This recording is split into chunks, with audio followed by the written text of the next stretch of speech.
Bonjour, une vidéo pour des élèves de première, c'est une vidéo de début d'année. On va voir comment on calcule un taux de variation afin de déterminer un nombre dérivé.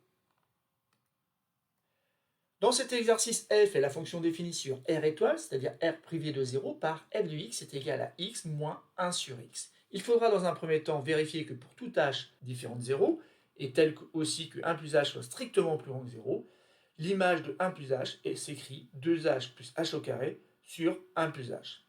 Petit b, il faudra en déduire ensuite que f est donc dérivable en 1 et il faudra calculer f' de 1. Je laisse le temps d'appuyer sur pause car il est nécessaire ici de faire quelques petits calculs pour répondre donc à ces consignes. Et simplement après avoir fait ces calculs, vous pouvez regarder la suite de la vidéo pour comparer avec la correction.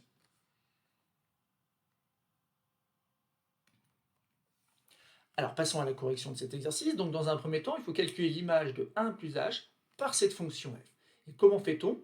Eh bien, on va tout simplement ici remplacer x par l'expression 1 plus h. Et ceci, dans toute l'expression, à chaque fois qu'on va voir x, on va remplacer par 1 plus h. On a donc que f de 1 plus h est égal à 1 plus h, donc ici je remplace x par 1 plus h, je peux même rajouter des parenthèses, moins l'inverse de x, autrement dit 1 sur 1 plus h. Voilà donc la première expression que j'obtiens, qui n'est certes pas celle qui est demandée dans l'exercice, c'est-à-dire qu'en fait, il va falloir essayer de retravailler un petit peu cette expression afin de l'écrire sous la forme finalement d'une seule fraction, une fraction de dénominateur 1 plus h. Et donc ici, c'est un travail en fait qui consiste à mettre au même dénominateur. Donc je rappelle qu'ici, je peux écrire que c'est une fraction de dénominateur 1. Donc j'ai deux fractions, l'une a pour dénominateur 1 et l'autre pour dénominateur 1 plus h. Donc j'ai multiplié donc le dénominateur 1 par 1 plus h. Et donc j'oublie pas bien sûr de faire la même opération ici au numérateur. Au numérateur d'ailleurs j'obtiens le produit de 1 plus h par 1 plus h, j'obtiens tout simplement 1 plus h au carré, et j'oublie pas d'enlever donc 1 sur 1 plus h. Ensuite, bien sûr, on va utiliser l'identité remarquable a plus b au carré pour développer au numérateur. Donc ça fait 1 au carré, autrement dit 1, plus 2ab qui devient ici 2 fois 1 fois h, plus 2h, plus enfin b carré qui devient h au carré. Ça y est, on a donc deux fractions du même dénominateur, on va pouvoir donc faire l'opération 1 plus 2h plus h au carré moins 1 au numérateur. Et donc bien sûr on a 1 et moins 1, ça s'annule, et on obtient bien donc l'expression demandée, c'est-à-dire 2h plus h au carré sur 1 plus h. On peut donc maintenant passer à la deuxième consigne. Dans cette deuxième consigne, on doit déduire que f est dérivable en 1 et on doit calculer f' de 1. Et donc il faut rappeler à un moment donné ici la définition, qu'entend-on par fonction dérivable en 1? Et bien dans le cours, on a une définition qui dit que quand h tend vers 0, la quantité f de a plus h moins f de a sur h tend vers un nombre b. Dans ces cas-là, on dit que la fonction f est dérivable en petit b, le nombre dérivé de petit f en a, on le note donc f' de a. F' de a est donc la limite lorsque h tend vers 0 de f de a plus h moins f de a sur h.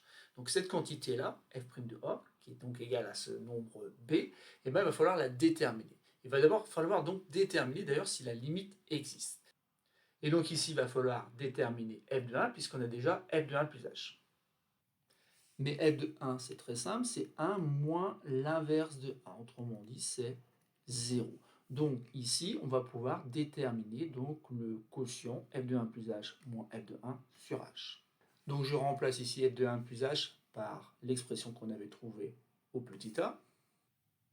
Je lui enlève donc l'image de 1, mais qui est égale à 0, et tout ça, il faut le diviser par h. Bien sûr, ici, on considère encore une fois que h est différent de 0. Ensuite, donc, il va falloir donc écrire autrement cette expression, et là, il faut bien voir que l'écriture est importante. On va diviser donc cette expression par h. Or, diviser par un nombre revient à multiplier par son inverse. Ensuite, comme souvent dans ce genre de calcul, il y a une simplification par h. Et pour la mettre en évidence ici, je vais d'abord factoriser le numérateur par h. Maintenant, je peux voir donc facilement la simplification, et donc j'obtiens une expression qui n'est pas très compliquée, qui est 2 plus h sur 1 plus h. Et la question qu'on doit se poser maintenant, c'est que devient cette expression lorsque h devient très proche de 0? Et donc ici, c'est pas très compliqué. Au numérateur, on va avoir quelque chose qui va se rapprocher du nombre 2, et au dénominateur, quelque chose qui va se rapprocher du nombre 1. Donc en tout et pour tout, on a quelque chose qui ressemble très fortement à 2 sur 1, autrement dit, à 2. La limite donc de ce taux de variation, c'est 2. Et donc on peut en conclure d'après la définition que la fonction f est dérivable donc en 1 et le nombre dérivé est égal à 2. Et le nombre dérivé en 1, il s'écrit f' de 1. Et f' de 1 est donc égal à 2. Donc voilà, on est passé par le taux de variation entre deux valeurs, entre 1 et 1 plus h, pour obtenir le fait que donc la fonction était bien dérivable, et surtout pour obtenir le nombre dérivé. Et dans d'autres chapitres, vous allez découvrir à quoi sert réellement le nombre dérivé, ou plutôt à quoi sert la fonction dérivée. Mais ça, vous allez le découvrir au fil de l'année.